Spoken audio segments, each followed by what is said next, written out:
So we swallow our toothpaste, and the day goes weightless from there.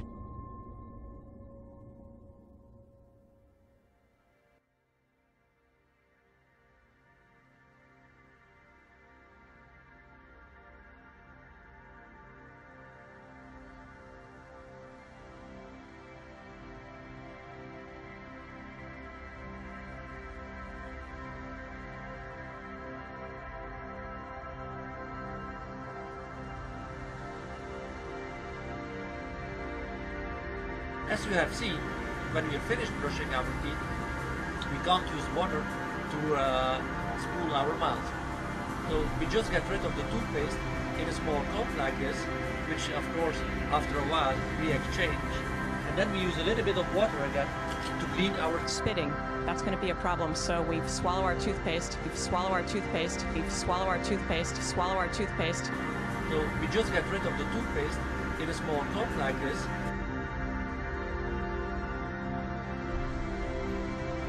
So water is also very dangerous on the space station because we have a lot of electricity, so we need to be very careful not to spill it.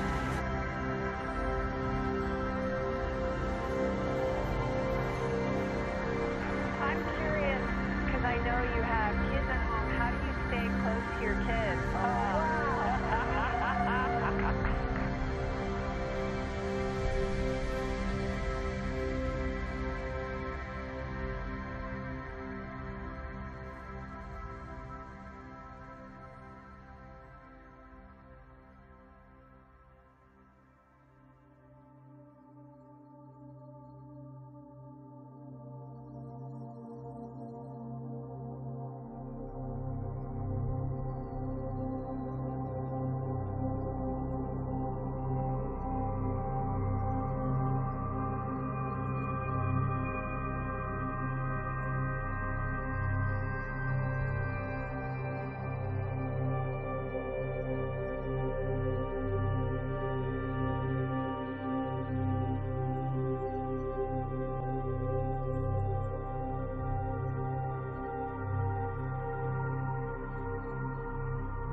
This is Node 3. Node 3 is where we do a lot of our daily living.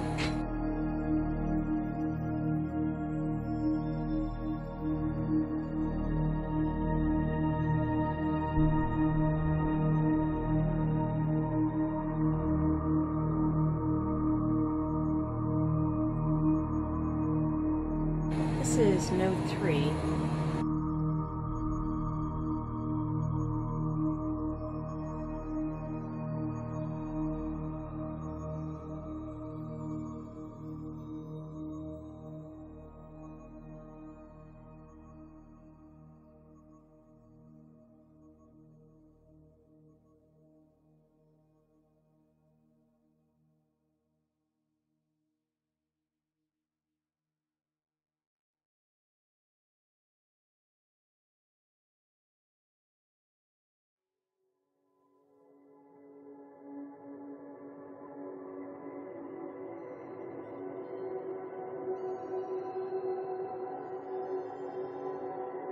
Hey, Satoshi.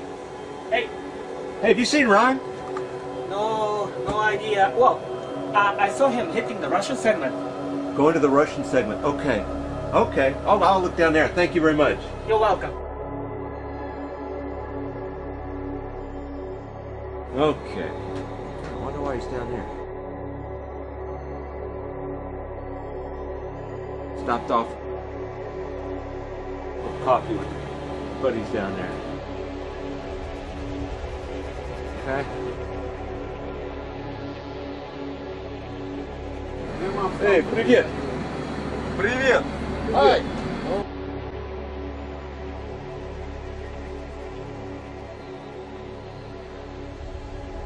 Going to the Russian segment. Okay.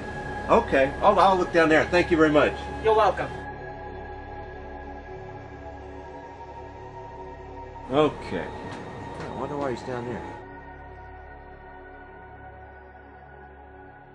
Stopped off for some coffee with the buddies down there. Okay. Hey, привет.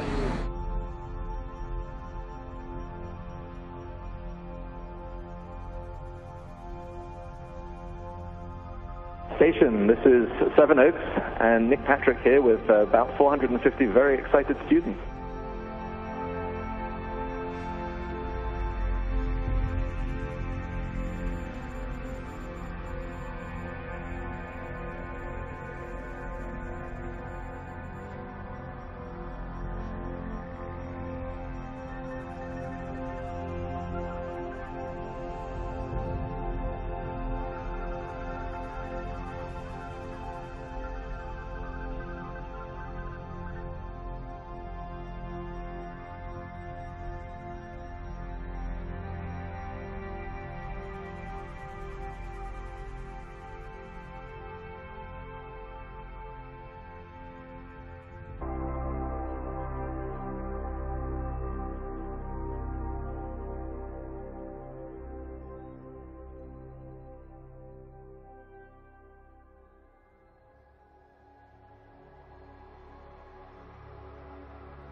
swallow our toothpaste, swallow our toothpaste, swallow our toothpaste. We just get rid of the toothpaste in a small cup like this.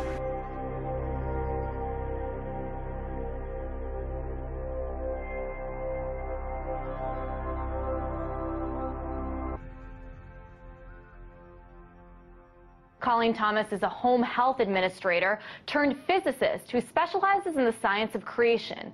And she's the mother of a race of good aliens here on Earth called Pleiadians.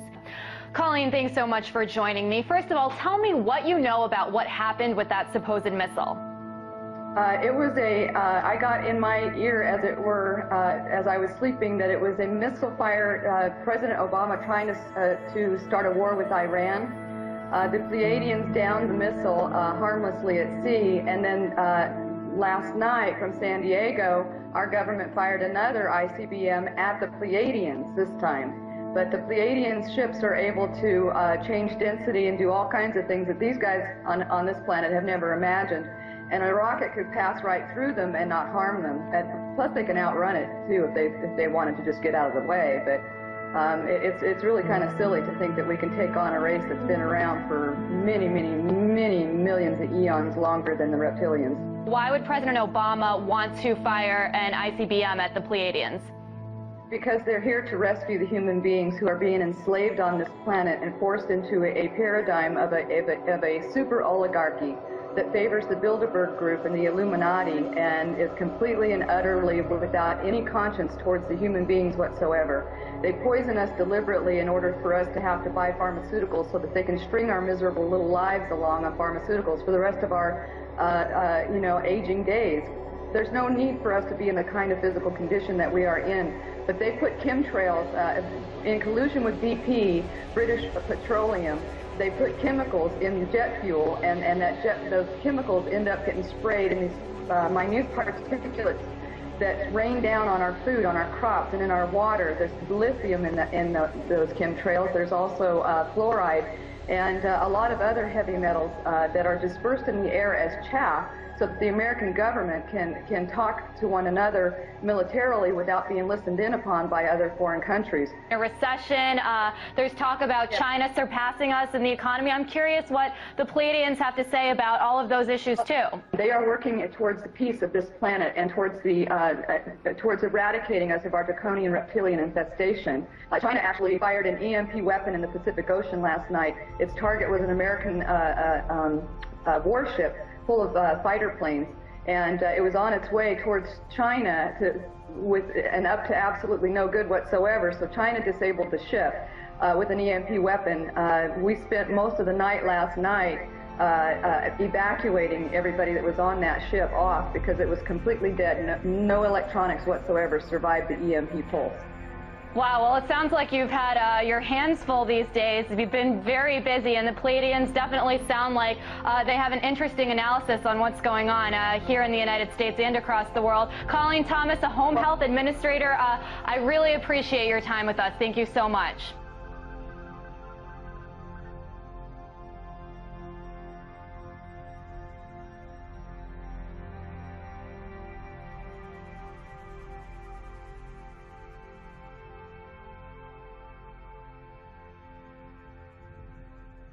Hello, we are going to be discussing this door mainly. Do you see this door? This door there. Oh, it bend. Did you see? Look, bend. He kick it with his heels. Bend. Bend. It's not a trick of the light, it bend. Bend. Ah, there they are coming out. And there is the door. Oh, they look like horrible maggots coming out of a not very delicious fruit. There is the door. This is a bend. It's a bending, look. Oh. This is really, really bad bending. This is not metal. What is this? Why this door open out? All the pressure is inside. Shouldn't the door close out, not open out? Ah, look, it's closed now, it's secure. It looks very strong. Oh, you know the astronaut is now thinking, move out of the way, they are rolling. You stupid. I have got to carry this box and come through here. Move out of the way. I saw you talking with my girlfriend. Oh, look. It's a bouncy, bouncy, bouncy, bouncy, bouncy, the door, bouncy, bouncy. Ah, now they are outside, and look, you see all these cables and things that could be destroyed by one little microscopic meteorite? It doesn't matter. And the reason that they don't have tools when they go out there and they hold on like this, like we see so many times, is that all the cables are USB plug and play. So they don't need tools.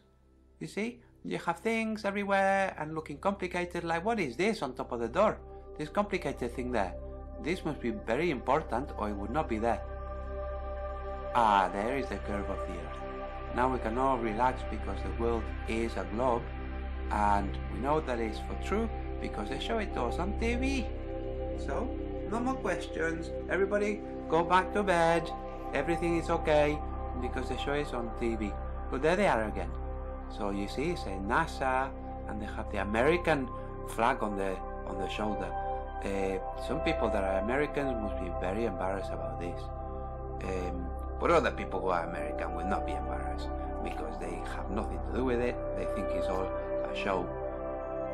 No, and there is a big strange thing on the top of the door. It must be indispensable or it would not be there. So of course, you have something fragile, you put it outside with a micrometeor. I can get it.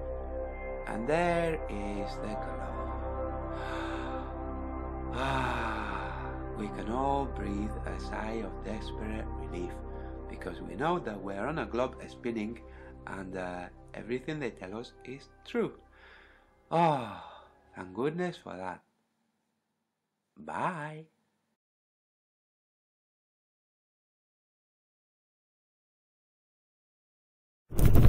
Holy moly. Have a look-see. So spaceflight is a tricky business. I mean, it is definitely difficult, and I think we forget that sometimes. We see launches and landings as routine. It's a huge amount of energy and dangerous substances, and that work is very hard. The SpaceX team is incredible. They are working on recovering from this. In terms of the research, we actually have so much a buffer of research up here that we could go for quite a long time. We have a lot of supplies and materials, and right now more work than I have hours to do in the day. So there's an incredible amount that we're doing on the space station that shouldn't be too strongly affected by the SpaceX incident. Absolutely. I am very convinced this is going to happen in my lifetime. I think it's incredibly exciting where SpaceX is going, where NASA is going, where all of the commercial crew efforts are going. We're really looking to maintain station as an orbiting laboratory, but we're also really pushing the boundaries in terms of where we're going forward with exploration. I think humans are naturally driven to do this, and this is really the beginning, I think, of human beings leaving low Earth orbit. What the F did she just say? This is really the beginning, I think, of human beings leaving low Earth orbit. This is really the beginning, I think, of human beings leaving low Earth orbit. This is really the beginning, I think, of human beings leaving low Earth orbit. This is really the beginning, I think, of human beings leaving low Earth orbit. I certainly plan on being around to see that. Yes. That's what I thought she said. Checkmate, fanboys.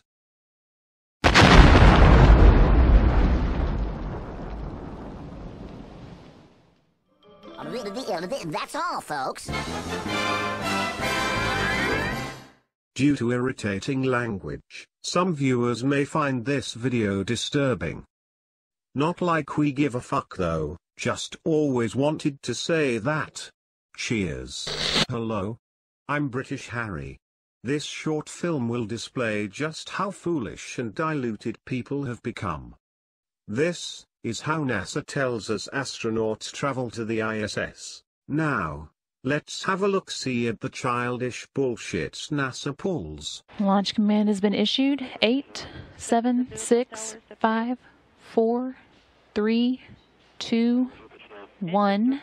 You ready to get your troll on, fanboy bitches? I'm sure this one is going to strike a nerve. And liftoff of Kate Rubins, Anatoly Ivanishin, and Takuya Onishi now on their way to the International Space Station. Don't worry, the bitch meant to say fake station. Now pay attention. Watch this shit. Nominal. Everything is fine on board. This is input. Everything on the up and up. So far so good. Keep watching. It gets much better. Good first stage performance. Soyuz delivering 930,000 pounds of thrust from its four boosters and single engine.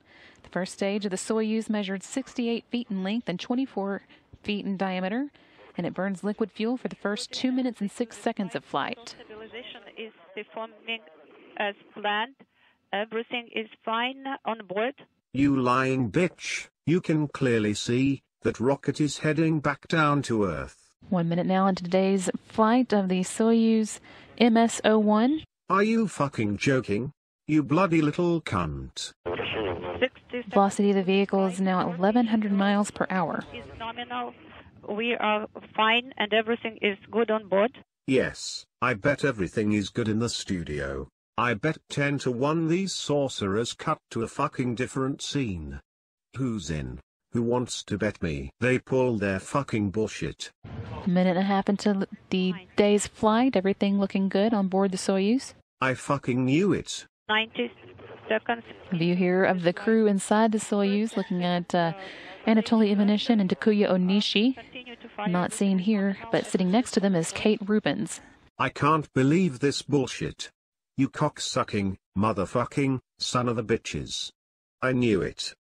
And the crew here on the ground reporting that the escape tower on board the Soyuz has been jettisoned. You poor brainwashed bitch. And the Soyuz 4 strap-on boosters also been jettisoned. They've completed their job and dropped away at an altitude of 28 statute miles. The Soyuz now traveling at about 3,350 miles an hour. That was a whole lot of threes for her Freemasonic homeboys. Now let's have a look at what else these sorcerers can come up with.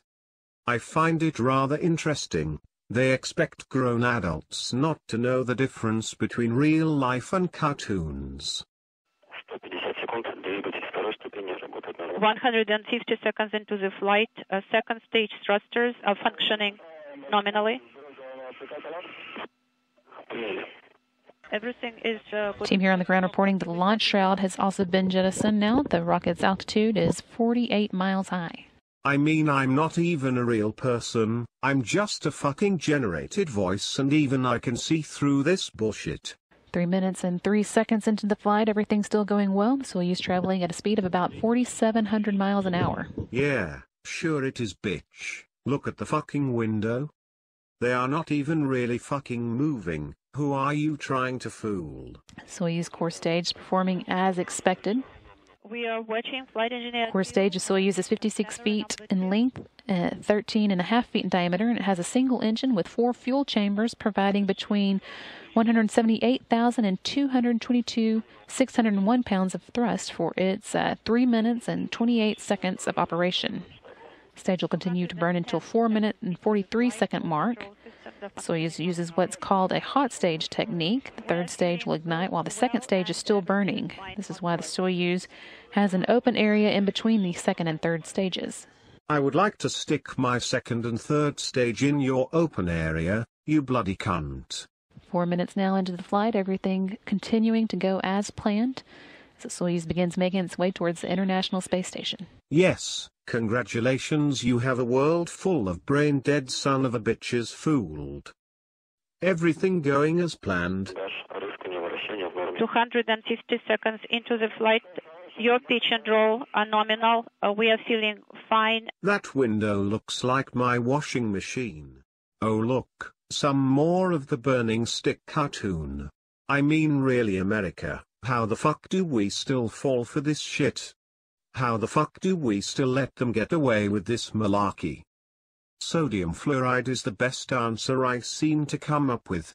4 minutes and 46 seconds now into the flight. The third stage of the Soyuz is igniting, and the second stage is shutting down. Only in America will we let a bitch who can't speak straight run mission control. And we've confirmed that the core booster separated an altitude of 105 miles or 170 kilometers. Soyuz is now being propelled by a single engine of the Soyuz's third stage. This engine is providing 67,000 pounds of thrust and will burn for 4 minutes and 2 seconds. I can give you 180 pounds of thrust. And I can last at least twice as long as the cartoon rocket. Now, take 5 minutes to ask yourself, How many poor starving children this cartoon could have fed? I can't bear to watch any more of this nonsense. I'm sorry. You have failed me, America. The dark side of the moon. There is no dark side of the moon. We see the same face rolling through the sky like the last quarter dropped in front of the snack machine. Nobody can explain what the moon is, or even if an alleged backside even exists. It remains a mystery. The only thing we can say for sure is that it's a celestial monthly timepiece, provided by the Creator to govern the affairs of man. No one or thing has ever caught a glimpse of the supposed backside. Backside. But NASA and the Luciferians will try to convince you they've achieved this task. What a weak joke of an attempt. Notice the clouds were not morphing as you would notice them on the ground in real time. Imagine what cloud morphing would look like when sped up. Well, maybe we don't have to imagine. Take a look.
None of this happens as they show us that joke they call the dark side of the moon. They think we're a bunch of clowns. Well, who's the clown now? The tables have turned, and we're on to them. They really think we are so dumbed down that we wouldn't notice Bozo the Earth Clown right under our noses? Really? I bet they have a habit of putting faces and other fine artwork in their depictions of celestial objects, which are works of art in themselves. Yeah, I bet they do.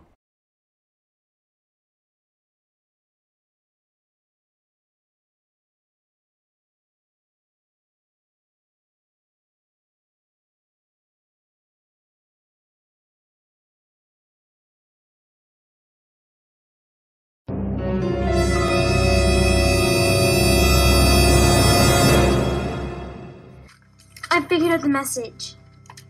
One word. You know what it is? It's gravity. It was gravity. Gravitational anomaly. The first gravitational anomalies changed everything. Suddenly we knew that harnessing gravity was real. We're NASA. NASA. NASA. We're NASA. NASA. The same NASA you flew for. I'm real happy that you're excited about gravity. The problem is gravity. I will have solved the problem of gravity. He's been trying to solve the gravity equation for 40 years. The equation couldn't reconcile relativity with quantum mechanics. 2 years to Saturn. They'll be coming up on Saturn. Currently orbiting Saturn. Out near Saturn, a disturbance of space-time. Guys, looks like we'll be approaching the wormhole in about 3 hours. A wormhole?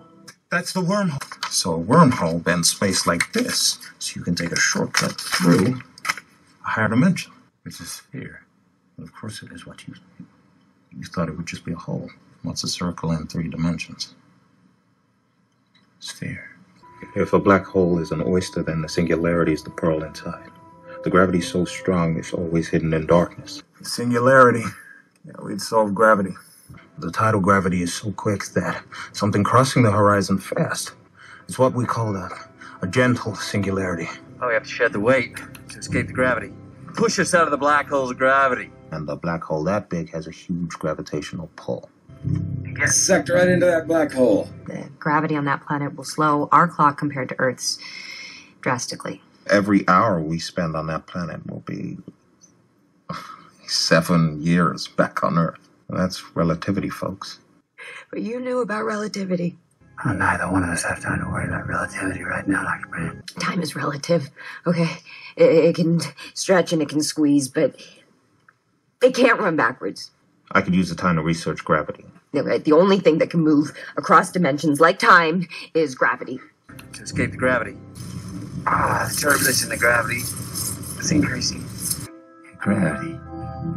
Gravity can cross the dimensions, including time. Apparently. Love is the one thing we're capable of perceiving that transcends dimensions of time and space.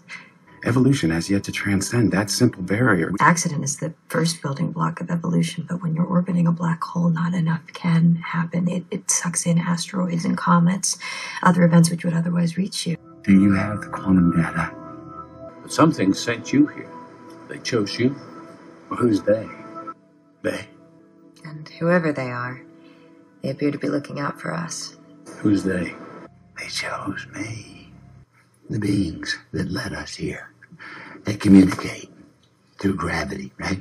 Yes. Or if they chose me. It's not a ghost. It's gravity. So hey guys, Jeff here again. And unless you were in a coma where you're living under a rock, you heard the news today that scientists have finally detected gravitational waves and have proven Einstein right once and for all. Every single Zionist-owned news outlet has reported this bullshit throughout the day. The propaganda machine is working overtime right now. First, you got Reuters and the Associated Press. They wouldn't stop reporting this for the last 24 hours. Then you got Washington Post, you got the Wall Street Journal, you got CNN, you got BBC News, you got Fox News, you got MSNBC. MSNBC and Fox News reporting the same propaganda. That's because they're owned and operated by the same people with the same agendas. Don't get fooled by that whole conservative liberal crap. NBC News, The Telegraph, Al Jazeera, CBS News, ABC News, Discovery News, Newsweek, Gawker, Futurism. Even Neil deGrasse Tyson got in on the action today. Then you got Science Alert. I fucking love science. Even Albert Einstein himself reported on the amazing achievement of detecting gravitational waves. The propaganda machine was in full force today, and this is simply a reaction to the Flat Earth movement. This is a reaction to all the videos up on YouTube explaining how gravity doesn't exist. Gravity is a theory, an unproven theory thought up by an occultist to explain away everything that doesn't make sense on living on a spinning ball. Like why you're sticking to the bottom of it but feel upright, and why you don't feel the spin, and why you don't fall off this magical ball. Gravity was invented to explain away all common sense, to explain away everything that makes no sense on a spinning ball Earth. Okay? Even Einstein knew his whole theory of relativity was a bunch of bullshit. If the facts don't fit the theory, change the facts. That's exactly how Einstein operated. These people are in serious damage control mode. Serious damage control mode. Let's take a look at this quote from Stephen Hawking so we can understand why gravity is so important to them. Because every lie in the scientific community, or I should say the pseudo-scientific community, every lie has one agenda, and this is what it comes down to. Look at this quote. Because there is a... hold on, let me do it in the Stephen Hawking voice.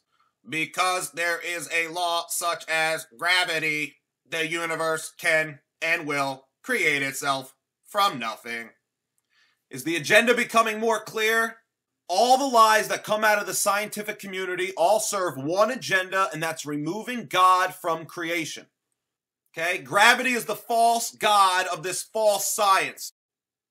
They credit gravity for everything. And gravity is magical. Gravity can do so many things. Gravity can make you stick to the ball. Gravity can make you orbit the ball. Gravity can make you feel upright at all times. Even when you're on the side of the ball or underneath it, you always feel like you're on top because of gravity and relativity. Throw away all common sense and ignore all your senses and trust their magical theory of gravity and their magical theory of relativity. You got theory on top of theory on top of theory to explain away another theory. This is not how science works. The scientific method has been thrown out the window. There is nothing scientific about that. Don't believe all this hype. Don't believe all this garbage that they've detected gravitational waves. This is pure propaganda.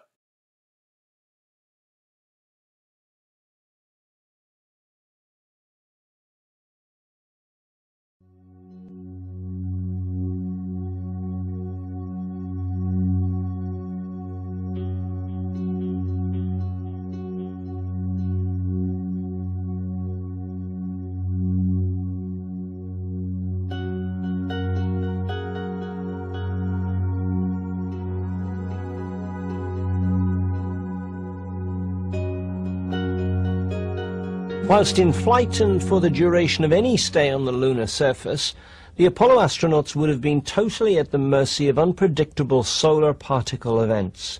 Solar flares could have affected any moon-bound astronaut at any time. A dose of 170 rem could result in vision impairment with a 20 to 30% probability of death within 60 days. Even a relatively low dose, around 70 rem, could result in vomiting, nausea and diarrhea during the trip. Throwing up into a spacesuit is not something NASA would wish to be broadcast live on TV. There was even the possibility of an astronaut dying on the lunar surface in front of millions of viewers back on Earth. Therefore, sending astronauts to the moon with these risks could be described as playing American solar flare roulette. With the Naval Research Laboratory, NASA launched the SOLRAD satellite. It too studies the sun's radiation and records the disturbances which can disrupt long-range communications and navigation systems. This computer-type picture shows the sun's disk and inner corona. It was returned by OSO 7, the latest in the orbiting solar observatory series. OSO is trying to determine the direct effects solar flares have on the environment, weather, and communications. Earth is surrounded by the magnetosphere, an enormous teardrop-shaped region formed by the solar wind, a supersonic stream of particles blowing on the Earth's magnetic field. It is in this region that a craft like the small scientific satellite does its job. Einstein once presumed to speak for God when he joked, "God does not play dice." But some would say playing dice with nature is the game NASA played if the agency did indeed send insufficiently protected astronauts through the Van Allen radiation belts and onwards to the moon. So now let's look at this question of radiation and see if and how it posed a serious threat to the successful outcome of Apollo. What in general terms are the dangers of radiation out in deep space? We're not referring to the heat coming from the sun, but the effect of solar particle events, SPEs, including X-rays and gamma rays, on our spacecraft and an unprotected astronaut traveling beyond the protected environment of his home planet.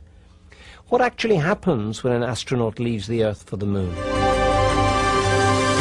A human being leaving Earth for deep space has to travel through the very thick ringed donut of trapped radiation which permanently encircles our planet. This donut contains within it two specific natural zones of very intense radiation. The whole region is named after Dr. James Van Allen, the scientist who registered this discovery in 1958. The innermost zone of the two Van Allen belts surrounds us only some 272 miles out from the Earth's surface. Entering the Van Allen radiation belt from below, you would see the radiation levels rising considerably. In fact, they're higher within the belt than they are above it, and much higher than they are below it. And then as you got above the Van Allen radiation belt, the radiation would still be very, very high, but lower than this radiation that's trapped within the belt. So those form a formidable barrier to the passage of manned spacecraft within these belts. This radiation varies year by year. The sun has an 11-year sunspot cycle, and every 11 years it appears to repeat. And so every 11 years there's a peak of sunspot activity, and this is associated with a peak of solar radiation. These peaks have been charted from the 1800s all the way to the present. And one of the recent peaks was in 1958, which is one of the reasons they decided to have the International Geophysical Year, and one of the reasons that Explorer 1 discovered the Van Allen radiation belts and all of this type of phenomena. And since then, the next peak was in 1969 and 1970, right when the Apollo missions were supposed to have flown through them. They couldn't have picked a worse time to try to fly a manned flight through this radiation field. Dr. James Van Allen had pointed out the necessity to shield the astronaut spacecraft adequately, given that these belts of trapped radiation were dangerous to bioorganisms. Since 1962, the Van Allen belts also possess another zone of even more intense radiation, which was artificially introduced by the American military. We suspect that with Operation Starfish Prime, the exploding of a megaton nuclear bomb 248 miles above Earth, NASA was trying to force a corridor through this natural danger zone, but ended up making matters worse.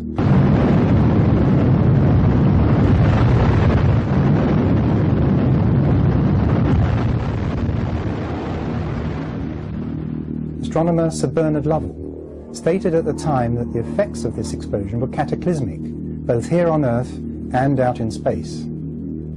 The radiation created by this engineered explosion was trapped into a third belt, over 100 times more intense than the two natural belts. By 2002, this artificial zone will still be 25 times worse than the most intense zone of radiation trapped within the natural belts. Had NASA not only failed with Starfish Prime to create a corridor, but also increased the radiation risk to unprotected astronauts? During their research, Bennett and Percy have found that the depth of these Van Allen belts varies considerably according to the source of reference. Despite the fact that numerous probes and the Apollo missions have allegedly traversed these zones of intense radiation, there's little or no agreement on the depth of these zones.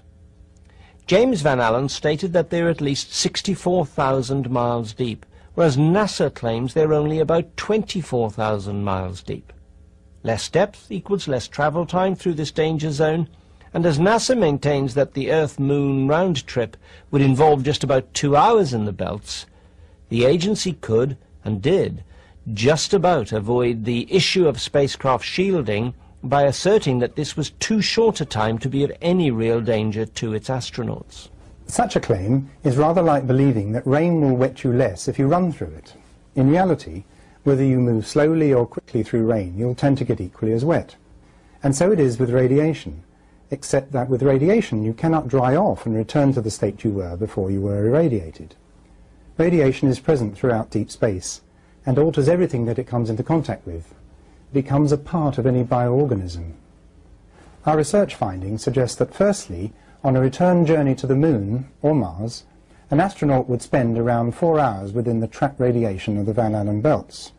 And secondly, that to protect human beings adequately for the duration of such a journey in the late 1960s would require a spacecraft far too heavy for any of Wernher von Braun's rockets to launch. But we're getting rather ahead of ourselves. We'll come back to von Braun's Saturn V rocket shortly. In an interview with researcher Jim Collier in the late 1990s, Dr. James Van Allen said that he stood by his evaluation of the depth and danger of the belts. There are cosmic rays in space. You have the radiation flux that you have to deal with out there. We understood that. We monitored the sun very, very carefully. We did not send expeditions to the Moon at times when there was the possibility of a particle event on the sun. We didn't want to subject the astronauts to any radiation that could come flying off the sun from a solar flare or a prominence or an event like that. But we thought it through very carefully, and we planned our way through that.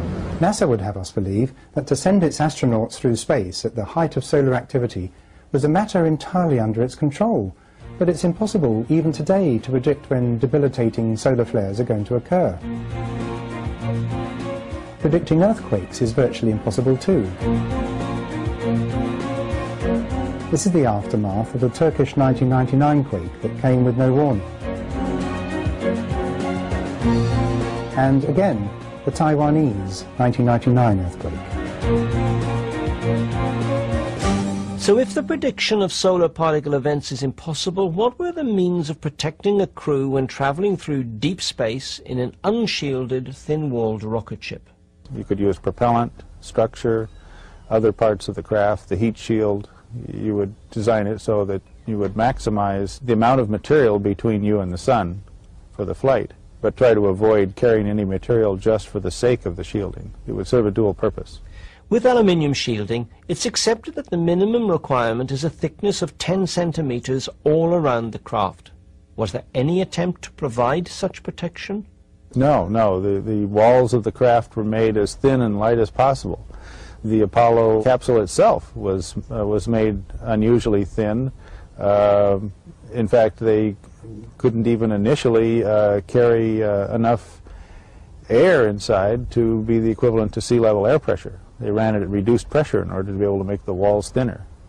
And then the LEM and other parts of the craft were all made out of very thin material, very flimsy. Almost no protection at all against solar radiation. So why not try using a solid shield to protect the astronauts from these dangers? Well, they didn't know how to put a shield like you suggest and still be able to make the weight capability of the Saturn V and carry everything to the moon.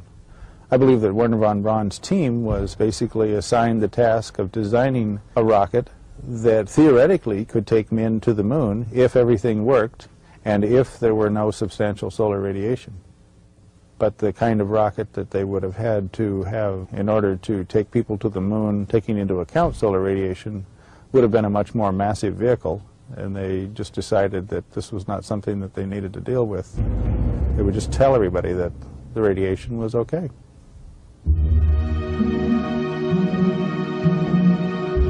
A spherical structure enables a craft to withstand a greater amount of internal pressure. The Soviets knew this simple fact, and the designs for their spacecraft were always spherical. Here's a typical Vostok capsule. Compare this with the American thin-walled CSM design.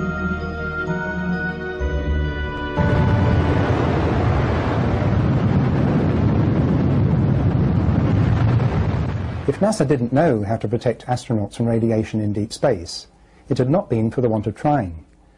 During the Manhattan Project and for years afterwards, the American government subjected nearly 250,000 Americans, both military and unwitting civilians, to the effects of radiation. These enforced tests provided data on how solar radiation might affect future astronauts.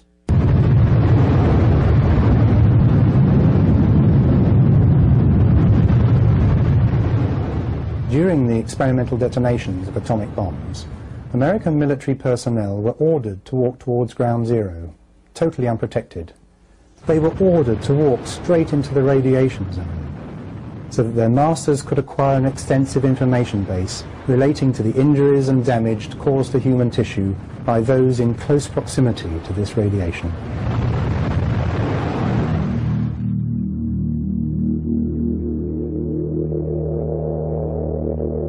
The surface of the moon is, of course, above the Van Allen radiation belts, and it's exposed to direct solar radiation. In 1959, they sent a spacecraft that flew past the moon.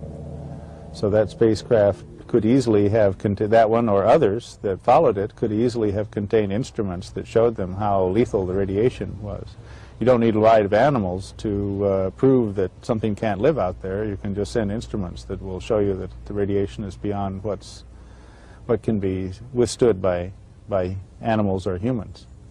Solar flares and other storm systems on the sun can create enormous, tremendous surges of radiation. Now that radiation is not only potentially dangerous, it could be lethal to those who are outside our atmosphere, which basically protects us. All right, it can cause problems with radio storms and the aurora and things like that. But with major storms, there is a dramatic threat to those who are outside the Earth's atmosphere. And this would have happened with the Apollo missions. Of course, if there had been a major solar flare during an Apollo mission to the moon, it would have been extremely serious, to say the least. The versatile IMP, 8th in a series, is exploring interplanetary space and the outer fringes of the Earth's magnetosphere. It also provides warnings of possible solar flare radiation hazards to moon-bound astronauts. No major incident occurred, but it could have been potentially very, very bad, lethal, in fact. Remember, solar flares occur all the time. It's the degree of their severity that varies. One of the most severe solar flares ever recorded occurred in August 1972 between Apollo missions 16 and 17. This single flare would have delivered 960 rem of virtually instant death to any inadequately protected astronaut out beyond the Earth's atmosphere and magnetic field. Surely reason enough for the space agency to play safe and adopt the surrogate option, as prediction of these events is a very inexact science indeed. Yet the named astronauts were wandering around on the supposed lunar surface in nothing more than what amounts to a thick linen suit. These pressure suits might have allowed for some micro-meteorite protection and possibly maintained an appropriate temperature for the astronaut, but they certainly did not qualify as adequate protection against any unexpected burst of debilitating radiation from an SPE. And as if that were not enough, despite strict medical instructions, in some cases these astronauts neglected to use the protective gold visors to shield their faces.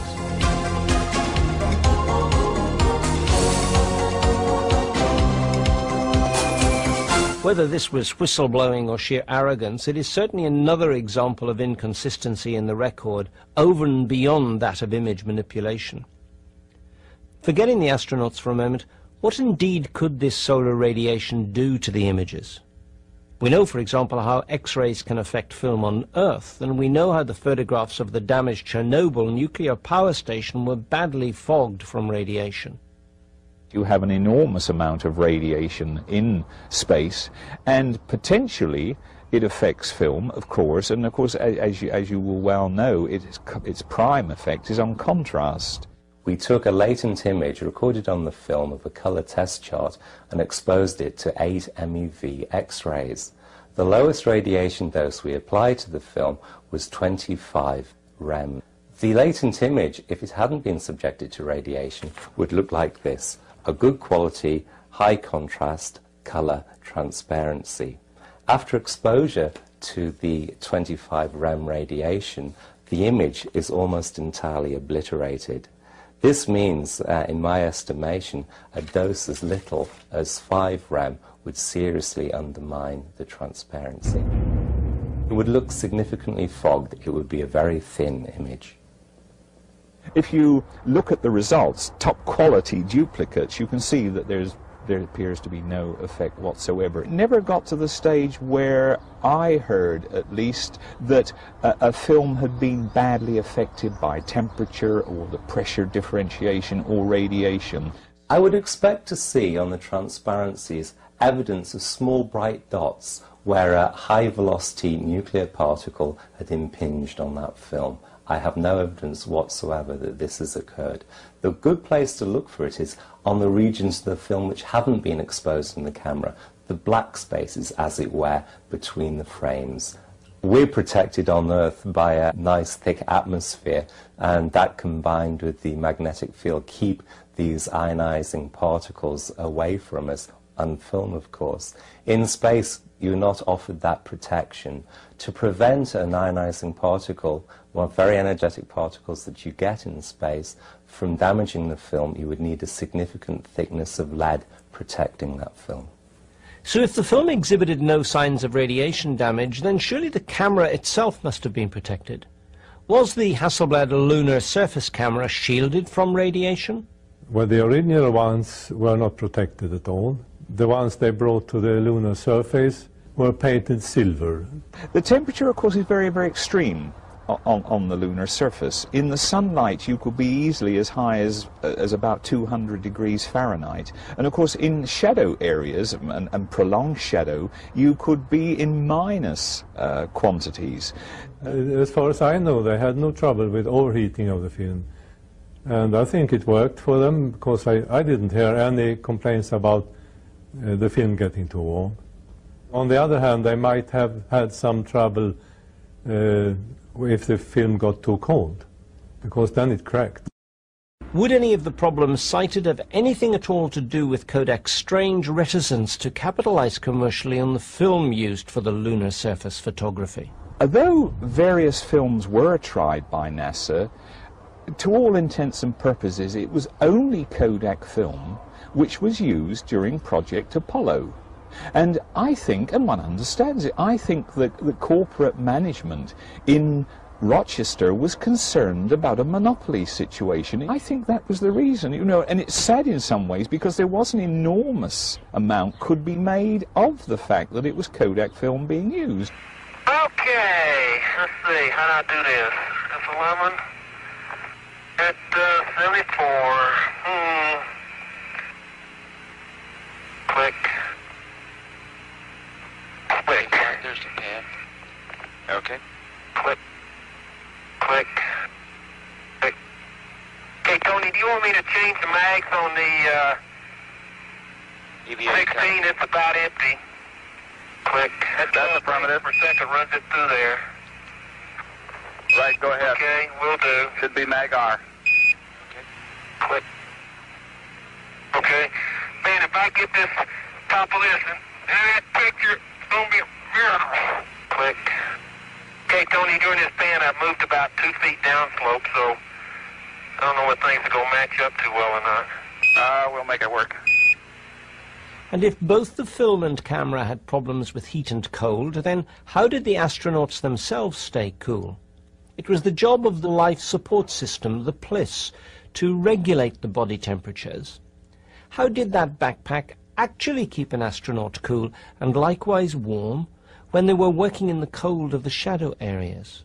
Somehow they would have to radiate the heat away, and that's not an easy task because the rate that heat is radiated away goes up according to the 4th power of the temperature difference between the radiator and the surrounding medium. So you have to have a pretty hot radiator to radiate away a substantial amount of heat. It would be more likely that you would eject steam, because in taking the heat away from the astronaut, that heat would be used to heat water up and produce steam. So you should see venting of steam if they're using water for this purpose, rather than ice, actually. We never once saw any ice crystals or indeed steam emanating from the vicinity of any astronaut, either spasmodically or on a regular basis. Not one piece of TV coverage demonstrates such an effect. Interestingly, many researchers, including Ralph Rene, also seriously doubt whether the PLIS had enough capacity for the job in the first place. In this part of the program, we've looked at the dangers of radiation and the serious problems to have been overcome on any journey to and from the moon. Clearly, in the 1960s, no one had the ability to deliver a guarantee against astronauts dying in space. This reason alone would have been sufficient motive for the falsification of what really happened during Apollo.